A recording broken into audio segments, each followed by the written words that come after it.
Welcome to Nature Walk, the podcast where we embark on a journey through the wonders of the natural world. I'm your host, David, and I'm delighted to share with you today's top story, one that's sure to bring a smile to your face and a sense of hope for the future of our planet. Imagine a creature so ingenious, it can transform entire landscapes with its remarkable engineering skills. A creature that can create watery paradises for countless other species, improve water quality, and even help prevent droughts and wildfires. This incredible animal is none other than the European beaver, and after a 500-year absence, it's finally back in Portugal. As we walk through the Portuguese countryside, we can almost hear the sound of gentle lapping of water against the shores of a serene lake. But this wasn't always the case. For centuries, the European beaver was extinct in Portugal, a victim of habitat loss and hunting. However, thanks to the tireless efforts of conservationists and the phenomenon of rewilding, this magnificent creature has begun to reclaim its rightful place in the Portuguese ecosystem. The beaver's return is a testament to the power of nature to heal and restore itself, given the chance.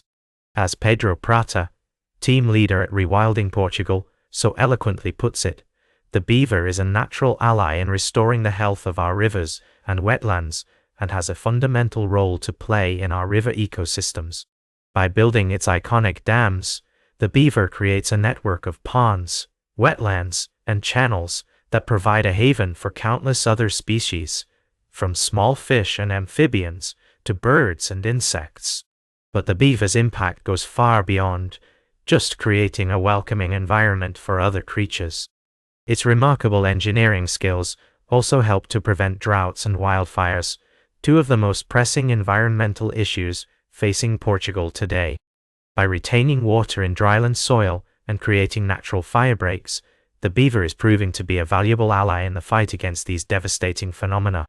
As we celebrate the return of the European beaver to Portugal, we're reminded that even in the face of adversity, nature has the power to heal and restore itself. This story serves as a powerful reminder of the importance of conservation and rewilding efforts, and the incredible benefits that can arise when we give nature the chance to thrive. And that's not all. We have more fascinating stories from the natural world to share with you today. From the reintroduction of European wood bison into the greater Coa Valley ecosystem to the latest developments in the fight against climate change, we'll be exploring it all on Nature Walk. We'll be right back with more fascinating stories from the natural world on Nature Walk. Welcome back to Nature Walk. I'm your host, David. We're exploring the fascinating world of wildlife and the natural world around us. In our previous segment, we delved into the intriguing realm of conservation efforts in Europe. Now, let's shift our focus to a rather unexpected invader that's been making headlines across the continent, the raccoon. These masked critters, native to North America, have been spreading rapidly across Western Europe, leaving a trail of both fascination and concern in their wake. In Germany, where they've been particularly prolific, the raccoon has become an unlikely symbol for some communities. But beneath the charm and novelty lies a complex issue that's sparking intense debates among ecologists and conservationists. As we wander through the streets of Kassel, a city in central Germany, we find ourselves in the midst of a raccoon hotspot. The animals have adapted remarkably well to their new surroundings, raiding bins, and even sneaking under cars. But their presence comes at a cost. Ground-nesting birds, bats, and amphibians are all vulnerable to the raccoon's voracious appetites. In fact, studies have shown that they're capable of devouring extreme quantities of endangered mussels. Martin Winter, an invasive species expert at the German Center for Integrative Biodiversity Research, notes that the impacts of raccoons are widespread. They can climb, which is a totally new ecological niche for a species like this in Europe.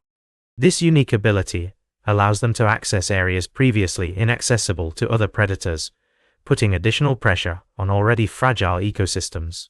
As the sun sets over Kassel, the raccoons emerge from their hiding spots, ready to scour the city for food. It's a sight that's both captivating and unsettling. While some residents have grown fond of these masked bandits, others are more cautious, recognizing the delicate balance between embracing an invasive species and protecting native wildlife. Daniel Wilcox, co-chair of the International Union for Conservation of Nature, Small Carnivore Specialist Group, emphasizes that there are certain native species that are going to be really sensitive to predation by raccoons. There have to be control programs. However, others argue that more research is needed to fully understand the raccoon's impact on European biodiversity. As we consider the complexities of this issue, it's clear that there are no easy answers. The raccoon's presence in Europe serves as a reminder of the intricate relationships within ecosystems and the unintended consequences of human activity. As we strive to find a balance between coexisting with these charismatic creatures and preserving native species, one thing is certain: the story of the raccoon in Europe is far from over. Stay tuned for our final story of the day, right here on Nature Walk. Welcome back to Nature Walk. Today, we've been delving into the fascinating world of navigation, and I'm excited to share with you a remarkable story about one of the most impressive navigators in the animal kingdom, the bogong moth. These moths, found in Australia, make an annual migration of over 1,000 kilometers from their breeding grounds to their summer habitats. But what's truly astonishing is how they achieve this feat. Research has shown that bogong moths use a stellar compass to navigate during their nighttime flights. Imagine being able to read the stars like a map, using the position of constellations to guide you across vast distances. It's a skill that's been honed over thousands of years, and one that allows these tiny creatures to make their way with remarkable accuracy. But how do they do it?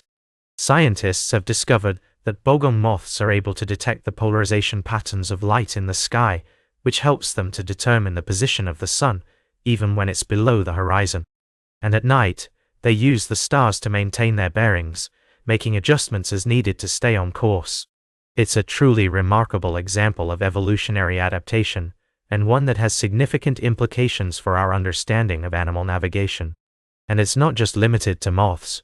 Many other creatures, from birds to turtles, use similar strategies to find their way around the world. As we close out today's episode, I want to leave you with a sense of wonder at the incredible abilities of the natural world. The bogong moth's stellar compass is just one example of the amazing ways in which animals have evolved to navigate their environments. So next time you're out gazing up at the stars, remember that you're not alone in your appreciation for the night sky. There are countless creatures out there, from moths to birds, using those same stars to guide them on their journeys. That's all for today's Nature Walk.